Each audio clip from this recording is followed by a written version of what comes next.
டெல்லி பாட்டியாலா நீதிமன்றத்தில் மாணவர்கள் ஆசிரியர்களை வக்கீல் அடித்து உதைத்த சம்பவம் பரபரப்பை ஏற்படுத்தியுள்ளது. இந்தியாவுக்கு எதிராக கோஷங்களை முழங்கியதாக கைது செய்யப்பட்ட டெல்லி பல்கலைக்கழக மாணவர் பேரவைத் தலைவர் கனயா குமாரின் 3வது நாள் போலீஸ் காவல் முடிந்ததை அடுத்து அவரை பாட்டியாலா நீதிமன்றத்தில் ஆஜர்படுத்த போலீசார் அழைத்து வந்தனர். அப்போது வழக்கு விசாரணையை காண வந்திருந்த நேரு பல்கலைக்கழக மாணவர்கள் ஆசிரியர்களின் நீதிமன்ற வளாகத்திலேயே வக்கீல்கள் சிலர் சரமாரியாக அடித்து உதைத்தனர்.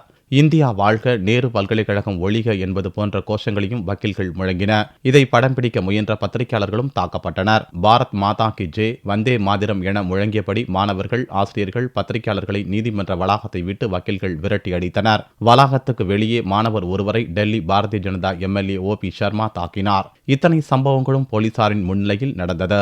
வக்கீல்களின் வன்முறையை தடுக்காமல் போலீசார் கைகட்டி பார்ப்பதாக மாணவர்களும் பத்திரிகையாளர்களும் குற்றம் சாட்டினர்.